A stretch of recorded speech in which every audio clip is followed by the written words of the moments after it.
ఇచ్చేయలేదు, ఆ స్కీమ్ రాలేదు, ఈ వెల్ఫేర్ స్కీమ్ రాలేదని నోటుకొచ్చినట్లు వాగే వైసీపీ గూండాలకి, కుక్కలకి, వైసీపీ సన్నాసులకి ఒక విషయం చెప్పాలి. వృద్ధులు వితంతువులు పెంచిన ఒకేసారి 1000 పెంచి 4000 1వ తేదీనే వాళ్ళ ఇళ్ళ దగ్గరే ఇస్తున్నాం. దివ్యాంగులకి రెట్టింపు పెన్షన్ అందిస్తున్నాం. ప్రతి నెల 64 లక్షల మంది పెన్షన్దారులకు పెన్షన్ ఇవ్వడానికి దాదాపు 20,537 కోట్లు కూటమి ప్రభుత్వం ఖర్చు చేస్తుంది.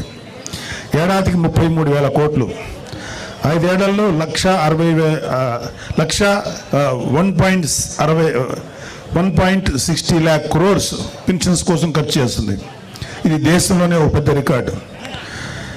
గత జగన్ ప్రభుత్వం మొదటి 4 నెలల్లో పెన్షన్ 250 రూపాయలు పెంచడం తప్ప మరి ఏ ఇతర నవరత్న హామీలను కూడా అమలు చేయలేదు. గుర్తుపెట్టుకోండి. రాజధాని అమరావతికి 15,000 కోట్లు, పోలవరానికి 12,000 కోట్లు కేంద్రం నుంచి నిధులు సంపాదించుకున్నాం.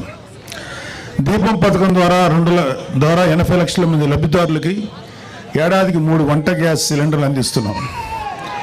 రాష్ట్ర వ్యాప్తంగా గుంటలు పడ్డ రోడ్లు 361 కోట్లతో మరామతులు ప్రారంభించాం. డోలీ రహిత మన్యం కార్యక్రమంలో భాగంగా గిరిజన గ్రామాలకు రోడ్ల సదుపాయం కల్పిస్తున్నారు. గిరిజన ప్రాంతాల్లో అత్యవసర వైద్యం కోసం ఫీడర్ అంబులెన్స్లు ఏర్పాటు చేశారు. మెగా డిఎస్సి ద్వారా యువతకి 16,347 ఉపాధ్యాయ నియామకాలు, 6,100 పోలీసు ఉద్యోగాల నియామకాలకి చర్యలు చేపట్టారు. ఉచిత ఇసుక సరఫరా వల్ల పేదల మీద ఆర్థిక భారం పడకుండా చూశారు. చెత్త పన్ను, ల్యాండ్ టైటిలింగ్ యాక్ట్ రద్దు చేశారు. మత్స్యకారుల ఉపాధిని దెబ్బతీసి 217, 144 జీవోలు రద్దు చేశాం. దాదాపు 20 ప్రముఖ కంపెనీలు 6,33,568 కోట్లు పెట్టుబడులు పట్టేందుకు ముందుకు వచ్చాయి. తద్వారా 4 లక్షల ఉద్యోగాలు రానున్నాయి. 48 గంటల్లో ధాన్యం కొనుగోళ్లు సొమ్ము రైతు ఖాతాలో జమ చేస్తున్నారు. విత్తనాలు, ఎరువులపై రాయితీలు అందజేస్తున్నాం. 4,500 కోట్లతో 13,000 పంచాయతీల్లో 30,000 పనులకు శ్రీకారం చుట్టారు. ఉపాధి హామీ పథకం ద్వారా 7,315.74 కోట్లు కేంద్రం నుంచి విడుదలయ్యేలా చేశారు. విశాఖ రైల్వే జోన్కు 52 ఎకరాలు పూర్తి హక్కులతో కేటాయించారు. విశాఖ ఉక్కు పరిరక్షణకు చర్యలు తీసుకుంది. ఫ్యాక్టరీ పునరుజ్జీవానికి కేంద్రం నుంచి 11,440 కోట్లు కేటాయింపులు జరిగాయి. విశాఖలో టీసీఎస్ డేటా సెంటర్ ద్వారా 10,000 ఉద్యోగాలు రాబోతున్నాయి. గంజాయి డ్రగ్స్పై ఉక్కుపాదం 5 మంత్రులతో కమిటీ ఏర్పాటు చేశారు. నియంత్రణకి ఈగల్ టీం ఏర్పాటైంది. డ్వాక్రా మహిళలకు వడ్డీ లేని రుణాలు 5 లక్షల నుంచి 10 లక్షలు పెంచారు. విపత్తు సాయం కింద హెక్టార్కు 10,000 నుంచి 2,000కు పెంచారు. కర్నూలులో హైకోర్టు బెంచ్ స్థాపనకు అసెంబ్లీ తీర్మానం చేసింది. కర్నూలు జిల్లా ఓరవకల్లు, కడప జిల్లా కొప్పర్తి పారిశ్రామిక వాడల్లో 25,000 కోట్ల పెట్టుబడులు, 75,000 మందికి ఉపాధి కల్పనకు కేంద్రం నుంచి సాధించాం. తక్కువ ధరకే నాణ్యమైన మద్యం సరఫరా చేస్తున్నారు. గీత కార్మికులకు 10% మద్యం షాపులు కేటాయించారు. చేనేత కార్మికులకు జీఎస్టీ రీఎంబర్స్మెంట్ అమలు చేశారు. స్వర్ణకారులకి, మాజీ సైనికులకి సంక్షేమానికి ప్రత్యేక కార్పొరేషన్లు ఏర్పాటు చేశారు. 60 ఏళ్లు దాటిన వారికి ఏపీఎస్ఆర్టీసీలు, బస్సుల్లో 25% రాయితీ ఇచ్చారు. దేవాలయాల్లో ధూపదీప నైవేద్యాలకు 5,000 నుంచి 10,000కు పెంపు చేశారు. అర్చకుల వేతనం 10,000 నుంచి 15,000కు పెంచారు. 198 అన్నా క్యాంటీన్లు తిరిగి ప్రారంభించారు. హై స్కూళ్ళల్లో కూడా విద్యార్థులకి డొక్కా సీతమ్మ పథకం కింద మధ్యాహ్న భోజన పథకాన్ని అమలు చేస్తున్నారు. ఇవి కాకుండా ఇంకా చాలా చాలా చాలా చేస్తున్నారు. అయినా సరే కూటమి ప్రభుత్వం ఏమీ చేయట్లేదు అని చెప్పే వాళ్ళకి కళ్ళు మూసుకొని బలవంతంగా నిద్ర నటించేవాడిని మనం ఏం చేయలేం. వైసీపీ ప్రభుత్వం అలాంటిదే. సో ఇందాక నుంచి నేను చేస్తున్న స్టేజ్ మీద ఉన్న చాలామంది ఆలోచించారు మన వాళ్ళందరూ. కొంచెం పెద్ద మనిషి తరాగా, నాకు అంత పెద్ద మనిషి తరా చేత కాదు, పెద్దిరెడ్డి అక్రమాల గురించి కొంచెం మాట్లాడుకుందాం. అంటే నేను రాయలసీమకి ఎలక్షన్ క్యాంపెయిన్కి ఓన్లీ తిరుపతి వరకే వచ్చాను, ఒకసారి కలిగిరి దాకా వచ్చాను. ఆ తర్వాత రావడానికి నాకు అవకాశం దొరక్క నేను పవన్ కళ్యాణ్ గారి పిఠాపురం నియోజకవర్గంలో పనిచేయాల్సి వచ్చింది. అయితే చాలామంది ఇక్కడ చెప్పారు ఏంటంటే పెద్దిరెడ్డికి మేము చాలా భయపడతారండి మన వాళ్ళందరూ, చాలామంది కొంచెం మీరు జాగ్రత్త అని. పెద్దిరెడ్డి కదయా వాళ్ళ నాయకుడు జగన్మోహన్ రెడ్డి కదయా వాళ్ళ నాన్న రాజశేఖర రెడ్డిగా భయపడలేదు, ఇతనెంత అని చెప్పి. న్యాయంగా ధర్మంగా ముందుకెళ్ళేటువంటి గొప్ప నాయకుడు పవన్ కళ్యాణ్ గారి నాయకత్వంలో పనిచేస్తున్న మాకు అలాంటి నాయకుడు నాయకత్వంలో ప్రయాణించే మాకు పెద్దిరెడ్డి కాదు కదా, ఏ సుబ్బారెడ్డి పిచ్చిరెడ్డి కూడా మాకేమో లెక్కలేదు, డోంట్ కేర్. సో ముందు పెద్దిరెడ్డి అక్రమాల గురించి ఇక్కడంతా స్టేజ్ మీద ఉన్న చాలా మంది ఉన్నారు మా జన సైనికులు, వీర మహిళలందరూ. అలాగే ఇక్కడున్న ఏ రాయి రప్ప చెట్టు పుట్టం కదిలించినా సరే ఈ పెద్దిరెడ్డి అక్రమాలు ఎన్ని దారుణాలు చేశారు ప్రతి ఒక్కళ్ళు చెప్తారు. లాస్ట్ టైం వచ్చినప్పుడు కూడా చెప్పారు, అయినా ఒకసారి మీకు గుర్తు చేయదు. అన్నీ ఉన్నాయి, అన్ని లిస్ట్ ఉన్నాయి. రాయలసీమ మొత్తం మీద దాదాపు 23 ఎకరాల భూమిని దోచుకున్నాడు ఈ పెద్దిరెడ్డి. ఆయన దోచుకున్న భూముల రికార్డులు లేకుండా తన అనుచరులతో మదనపల్లి తహసీల్దార్ కార్యాలయంలో ఫైల్స్ దగ్ధం చేయించాడు. తగలబడిన ఫైల్స్ చాలా వరకు 22A కింద ఉన్న ప్రభుత్వ భూములకు సంబంధించిన డాక్యుమెంట్లు ఉందని సిఐడి అధికారులు నిర్ధారించారు. పొంగనూరు పాడి రైతులు నిలువున దోపిడీ చేస్తున్నారు. లీటర్ పాలకి కేవలం 20 రూపాయలు ఆయన నిర్ధారించి తన సొంత డైరీకి పాలు తరలించాలని పాడి రైతుల్ని బెదిరిస్తున్నారు. ఇప్పుడు కాదులే, ఒకప్పుడు మొన్న ఎలక్షన్స్ వరకు. అలాగే మైనింగ్ మాఫియా తయారు చేసి నిబంధనలకు అనుగుణంగా మైనింగ్ చేసే వాళ్ళని, న్యాయంగా ధర్మంగా మైనింగ్ చేసే వాళ్ళని బెదిరించి వారి వ్యాపారాలు దోచుకున్నారు. పొంగనూరు, మదనపల్లి, తొంబడపల్లి కేంద్రంగా అక్రమ క్వారీలు, ఇసుక, గ్రావెల్ మాఫియా నడుపుతున్నారు. తిరుపతి మఠం భూములను ఆక్రమించుకున్నాడు. వడమాలపేటలో మండలంలో గుజరాతీ వ్యాపారిని అతని కుటుంబ సభ్యులను బెదిరించి ఆస్తులు రాయించుకున్నారు. తిరుపతి నగరంలో చెరువులు ఆక్రమించారు. మద్యం అక్రమ దందా మొత్తం పెద్దిరెడ్డి రామచంద్రారెడ్డి కనుసన్నల్లోనే నడిచింది. మద్యం క్వాలిటీ లేదన్న ఒక దళితుడిని నెక్స్ట్ డే చంపించారు. ఈ మద్యం ఏంటో ఇంత దరిద్రంగా ఉంది, మూత్రంలో ఉంది అన్నందుకు నెక్స్ట్ డే చంపేశారండి. నెక్స్ట్ ఆయన కమిషన్ల కోసం, ఆయన కాంట్రాక్టుల కోసం ఆవులపల్లి రిజర్వాయర్ నిర్మాణాన్ని చేపట్టారు. దీనివల్ల 100 కోట్లు నేషనల్ గ్రీన్ ట్రిబ్యునల్కి పెనాల్టీ చెల్లించారు. పొంగనూరు నియోజకవర్గం పులిచెర్ల మండలం మంగళంపేటలో విలాసవంతమైన భవనం కోసం 70 ఎకరాల పైగా ఆక్రమించుకున్నారు. అటవీ శాఖ భూములు ఆక్రమించి మార్కెట్ యార్డ్ నిధులతో రోడ్లు వేసుకున్నాడు. మరొక ఎర్రచందనం అక్రమ రవాణా కోసం అడవుల్లో రోడ్లు వేయించుకున్నారు. అటవీ శాఖ మంత్రి పదవి అడ్డం పెట్టుకుని రాష్ట్ర వ్యాప్తంగా మైనింగ్ ద్వారా ఇసుక, మట్టి, కంకర, గ్రానైట్ తదితర ప్రకృతి సంపదలు దోచుకున్న అడవి దొంగ నువ్వు పెద్దిరెడ్డి రామచంద్రారెడ్డి. 2 లక్షల కోట్ల అక్రమాస్తులు కూడబెట్టాడు. 2 లక్షల కోట్లు లెక్క పెట్టాలంటే ఎంతసేపు పడుతుందో, ఎన్ని రూములు కావాలో అర్థం చేసుకోండి. ఆయన అక్రమాస్తుల విలువ మన రాష్ట్ర బడ్జెట్ 2 లక్షల కోట్లను దాటిపోయింది. మిమ్మల్ని గెలిపించిన అలాగే వైసీపీకి సరే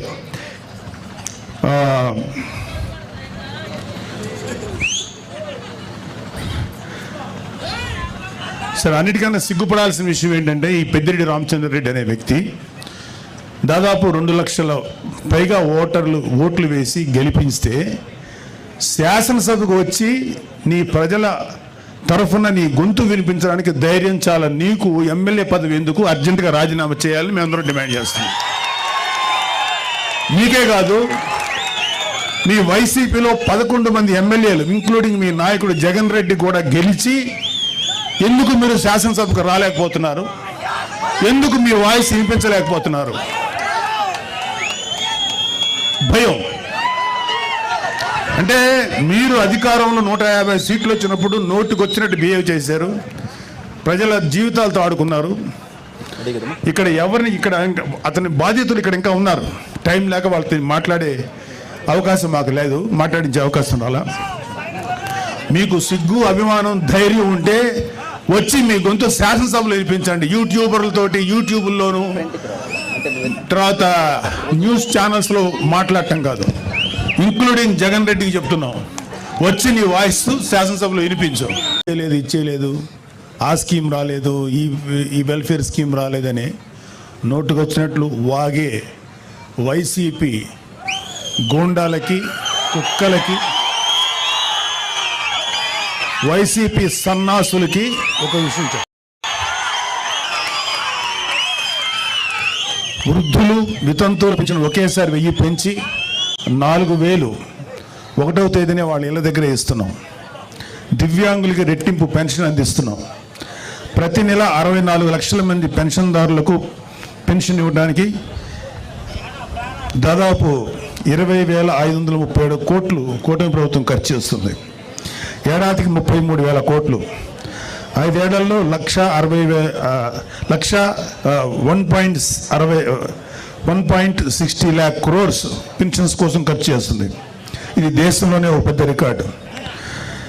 గత జగన్ ప్రభుత్వం మొదటి 4 నెలల్లో పెన్షన్ 250 రూపాయలు పెంచడం తప్ప మరి ఏ ఇతర నవరత్న హామీలను కూడా అమలు చేయలేదు. గుర్తుపెట్టుకోండి.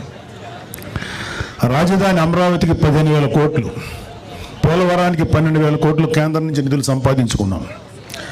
దీపం పథకం ద్వారా 80 లక్షల మంది లబ్ధిదారులకి ఏడాదికి 3 వంట గ్యాస్ సిలిండర్లు అందిస్తున్నాం.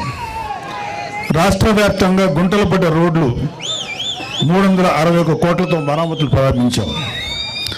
డోలీ రహిత మన్యం కార్యక్రమంలో భాగంగా గిరిజన గ్రామాలకు రోడ్ల సదుపాయం కల్పిస్తున్నారు.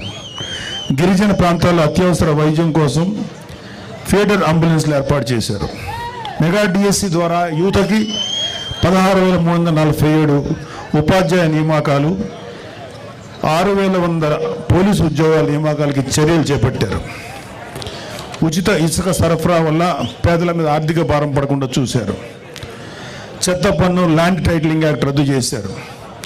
మత్స్యకారుల ఉపాధిని దెబ్బతీసి 217, 144 జీవోలు రద్దు చేశాం. దాదాపు 20 ప్రముఖ కంపెనీలు 6,33,568 కోట్లు పెట్టుబడులు పట్టేందుకు ముందుకు వచ్చాయి. తద్వారా 4 లక్షల ఉద్యోగాలు రానున్నాయి. 48 గంటల్లో ధాన్యం కొనుగోళ్లు సొమ్ము రైతు ఖాతాలో జమ చేస్తున్నారు. విత్తనాలు, ఎరువులపై రాయితీలు అందజేస్తున్నాం. 4,500 కోట్లతో 13,000 పంచాయతీల్లో 30,000 పనులకు శ్రీకారం చుట్టారు. ఉపాధి హామీ పథకం ద్వారా 7,315.74 కోట్లు కేంద్రం నుంచి విడుదలయ్యేలా చేశారు. విశాఖ రైల్వే జోన్కు 52 ఎకరాలు పూర్తి హక్కులతో కేటాయించారు. విశాఖ ఉక్కు పరిరక్షణకు చర్యలు తీసుకుంది. ఫ్యాక్టరీ పునరుజ్జీవానికి కేంద్రం నుంచి 11,440 కోట్లు కేటాయింపులు జరిగాయి. విశాఖలో టీసీఎస్ డేటా సెంటర్ ద్వారా 10,000 ఉద్యోగాలు రాబోతున్నాయి. గంజాయి డ్రగ్స్పై ఉక్కుపాదం 5 మంత్రులతో కమిటీ ఏర్పాటు చేశారు. నియంత్రణకి ఈగల్ టీం ఏర్పాటైంది. డ్వాక్రా మహిళలకు వడ్డీ లేని రుణాలు 5 లక్షల నుంచి 10 లక్షలు పెంచారు. విపత్తు సాయం కింద హెక్టార్కు 10,000 నుంచి 2,000కు పెంచారు. కర్నూలులో హైకోర్టు బెంచ్ స్థాపనకు అసెంబ్లీ తీర్మానం చేసింది. కర్నూలు జిల్లా ఓరవకల్లు, కడప జిల్లా కొప్పర్తి పారిశ్రామిక వాడల్లో 25,000 కోట్ల పెట్టుబడులు, 75,000 మందికి ఉపాధి కల్పనకు కేంద్రం నుంచి సాధించాం. తక్కువ ధరకే నాణ్యమైన మద్యం సరఫరా చేస్తున్నారు. గీత కార్మికులకు 10% మద్యం షాపులు కేటాయించారు. చేనేత కార్మికులకు జీఎస్టీ రీఎంబర్స్మెంట్ అమలు చేశారు. స్వర్ణకారులకి, మాజీ సైనికులకి సంక్షేమానికి ప్రత్యేక కార్పొరేషన్లు ఏర్పాటు చేశారు. 60 ఏళ్లు దాటిన వారికి ఏపీఎస్ఆర్టీసీలు, బస్సుల్లో 25% రాయితీ ఇచ్చారు. దేవాలయాల్లో ధూపదీప నైవేద్యాలకు 5,000 నుంచి 10,000కు పెంపు చేశారు. అర్చకుల వేతనం 10,000 నుంచి 15,000కి పెంచారు. 198 అన్నా క్యాంటీన్లు తిరిగి ప్రారంభించారు. హై స్కూళ్ళల్లో కూడా విద్యార్థులకి డొక్కా సీతమ్మ పథకం కింద మధ్యాహ్న భోజన పథకాన్ని అమలు చేస్తున్నారు. ఇవి కాకుండా ఇంకా చాలా చాలా చాలా చేస్తున్నారు. అయినా సరే కూటమి ప్రభుత్వం ఏమీ చేయట్లేదు అని చెప్పే వాళ్ళకి కళ్ళు మూసుకొని బలవంతంగా నిద్ర నటించేవాడిని మనం ఏం చేయలేం. వైసీపీ ప్రభుత్వం అలాంటిదే. సో ఇందాక నుంచి నేను చేస్తున్నా స్టేజ్ మీద ఉన్న చాలామంది ఆలోచించారు. మన వాళ్ళందరూ కొంచెం పెద్ద మనిషి తరాగా, నాకు అంత పెద్ద మనిషి తరా చేత కాదు. పెద్దిరెడ్డి అక్రమాల గురించి కొంచెం మాట్లాడుకుందాం. అంటే నేను రాయలసీమకి ఎలక్షన్ క్యాంపెయిన్కి ఓన్లీ తిరుపతి వరకే వచ్చాను, ఒకసారి కలిగిరి దాకా వచ్చాను. ఆ తర్వాత రావడానికి నాకు అవకాశం దొరక్క నేను పవన్ కళ్యాణ్ గారి పిఠాపురం నియోజకవర్గంలో పనిచేయాల్సి వచ్చింది. అయితే చాలామంది ఇక్కడ చెప్పారు ఏంటంటే పెద్దిరెడ్డికి మేము చాలా భయపడతారండి మనోళ్ళందరూ.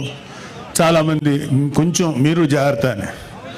పెద్దిరెడ్డి కదయా వాళ్ళ నాయకుడు జగన్మోహన్ రెడ్డి కదయా వాళ్ళ నాన్న రాజశేఖర రెడ్డిగా భయపడలేదు, ఇతనెంత అని చెప్పి. న్యాయంగా ధర్మంగా ముందుకెళ్ళేటువంటి గొప్ప నాయకుడు పవన్ కళ్యాణ్ గారి నాయకత్వంలో పనిచేస్తున్న మాకు అలాంటి నాయకుడు నాయకత్వంలో ప్రయాణించే మాకు పెద్దిరెడ్డి కాదు కదా, ఏ సుబ్బారెడ్డి పిచ్చిరెడ్డి కూడా మాకేమో లెక్కలేదు. Don't care. సో ముందు పెద్దిరెడ్డి అక్రమాల గురించి ఇక్కడంతా స్టేజ్ మీద ఉన్న చాలామంది ఉన్నారు మా జన సైనికులు, వీర మహిళలందరూ. అలాగే ఇక్కడున్న ఏ రాయి రప్ప చెట్టు పుట్టం కదిలించినా సరే ఈ పెద్దిరెడ్డి అక్రమాలు ఎన్ని దారుణాలు చేశారు ప్రతి ఒక్కళ్ళు చెప్తారు. లాస్ట్ టైం వచ్చినప్పుడు కూడా చెప్పారు. అయినా ఒకసారి మీకు గుర్తు చేయదు. అన్నీ ఉన్నాయి, అన్ని లిస్ట్ ఉన్నాయి. రాయలసీమ మొత్తం మీద దాదాపు 23 ఎకరాల భూమిని దోచుకున్నాడు ఈ పెద్దిరెడ్డి. ఆయన దోచుకున్న భూముల రికార్డులు లేకుండా తన అనుచరులతో మదనపల్లి తహసీల్దార్ కార్యాలయంలో ఫైల్స్ దగ్ధం చేయించాడు. తగలబడిన ఫైల్స్ చాలా వరకు 22A కింద ఉన్న ప్రభుత్వ భూములకు సంబంధించిన డాక్యుమెంట్లు ఉందని సిఐడి అధికారులు నిర్ధారించారు. పొంగనూరు పాడి రైతులు నిల్వన దోపిడీ చేస్తున్నారు. లీటర్ పాలకి కేవలం 20 రూపాయలు ఆయన నిర్ధారించి తన సొంత డైరీకి పాలు తరలించాలని పాడి రైతుల్ని బెదిరిస్తున్నారు. ఇప్పుడు కాదులే, ఒకప్పుడు మొన్న ఎలక్షన్స్ వరకు. అలాగే మైనింగ్ మాఫియా తయారు చేసి నిబంధనలకు అనుగుణంగా మైనింగ్ చేసే వాళ్ళని, న్యాయంగా ధర్మంగా మైనింగ్ చేసే వాళ్ళని బెదిరించి వారి వ్యాపారాలు దోచుకున్నారు. పొంగనూరు, మదనపల్లి, తొంబడపల్లి కేంద్రంగా అక్రమ క్వారీలు, ఇసుక, గ్రావెల్ మాఫియా నడుపుతున్నారు. తిరుపతి మఠం భూములను ఆక్రమించుకున్నాడు. వడమాలపేటలో మండలంలో గుజరాతీ వ్యాపారిని అతని కుటుంబ సభ్యులను బెదిరించి ఆస్తులు రాయించుకున్నారు. తిరుపతి నగరంలో చెరువులు ఆక్రమించారు. మద్యం అక్రమ దందా మొత్తం పెద్దిరెడ్డి రామచంద్రారెడ్డి కనుసన్నల్లోనే నడిచింది. మద్యం క్వాలిటీ లేదన్న ఒక దళితుడిని నెక్స్ట్ డే చంపించారు. ఈ మద్యం ఏంటో ఇంత దరిద్రంగా ఉంది, మూత్రంలో ఉంది అన్నందుకు నెక్స్ట్ డే చంపేశారండి. నెక్స్ట్ ఆయన కమిషన్ల కోసం, ఆయన కాంట్రాక్టుల కోసం ఆవులపల్లి రిజర్వాయర్ నిర్మాణాన్ని చేపట్టారు. దీనివల్ల 100 కోట్లు నేషనల్ గ్రీన్ ట్రిబ్యునల్కి పెనాల్టీ చెల్లించారు. పొంగనూరు నియోజకవర్గం పులిచెర్ల మండలం మంగళంపేటలో విలాసవంతమైన భవనం కోసం 70 ఎకరాల పైగా ఆక్రమించుకున్నారు. అటవీ శాఖ భూములు ఆక్రమించి మార్కెట్ యార్డ్ నిధులతో రోడ్లు వేసుకున్నాడు. వెయిట్ మరొక ఎర్రచందనం అక్రమ రవాణా కోసం అడవుల్లో రోడ్లు వేయించుకున్నారు. అటవీ శాఖ మంత్రి పదవి అడ్డం పెట్టుకుని రాష్ట్ర వ్యాప్తంగా మైనింగ్ ద్వారా ఇసుక, మట్టి, కంకర, గ్రానైట్ తదితర ప్రకృతి సంపదను దోచుకున్న అడవి దొంగ నువ్వు పెద్దిరెడ్డి రామచంద్రరెడ్డి. 2 లక్షల కోట్ల అక్రమాస్తులను కూడబెట్టాడు. 2 లక్షల కోట్లు లెక్క పెట్టాలంటే ఎంతసేపు పడుతుందో, ఎన్ని రూములు కావాలో అర్థం చేసుకోండి. ఆయన అక్రమాస్తుల విలువ మన రాష్ట్ర బడ్జెట్ 2 లక్షల కోట్లను దాటిపోయింది. మిమ్మల్ని గెలిపించిన అలాగే వైసీపీకి సరే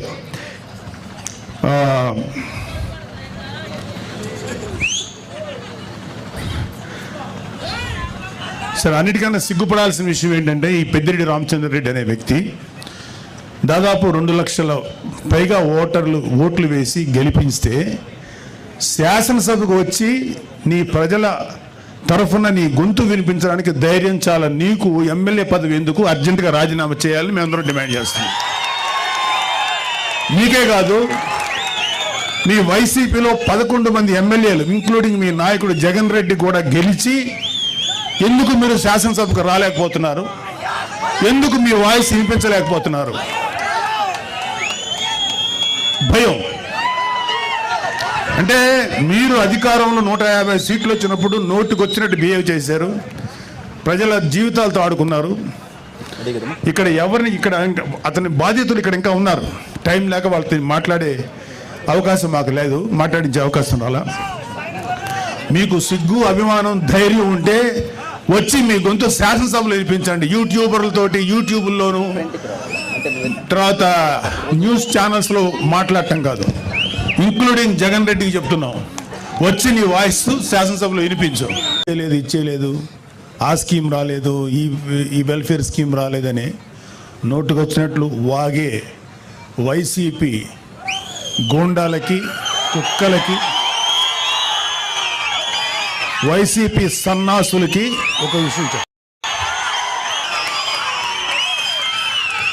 వృద్ధులు, వితంతువులు పెంచిన ఒకేసారి 1000 పెంచి 4000 1వ తేదీనే వాళ్ళ ఇళ్ళ దగ్గర ఇస్తున్నాం.